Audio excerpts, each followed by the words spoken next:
ಯಾಕೆ ಮಾಡಿಕೊಂಡೆನಾ ಇಂಥದೊಂದು ಆತ್ಮವಂಚನೆ? ನನ್ನ ಸ್ವಪ್ನ ಲೋಕಕ್ಕೆ ನಾನೇ ಬೆಂಕಿ ಹಚ್ಚಿ ಕುಂತೆನೆ.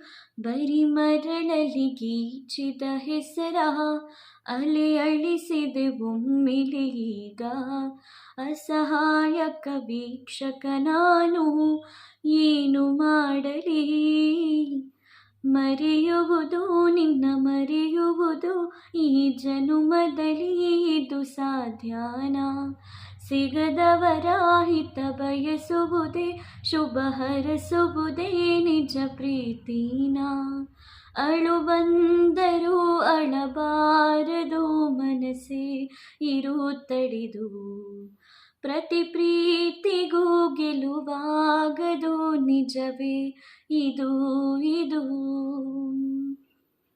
ಯಾರನೂ ದೂರಲಿ ನನ್ನದೇ ತಪ್ಪಿರುವಾಗ ನೋಡುತ್ತಾ ನಿಲ್ಲಲಿ ಹೇಗೆ ಈಗ? ಮರೆಯುವುದು ನಿನ್ನ ಮರೆಯುವುದು ಈ ಜನುಮದಲ್ಲಿ ಇದು ಸಾಧ್ಯನಾ? ಸಿಗದವರ ಹಿತ ಬಯಸುವುದೇ, ಶುಭ ಹರಸುವುದೇ ನಿಜ ಪ್ರೀತಿನ.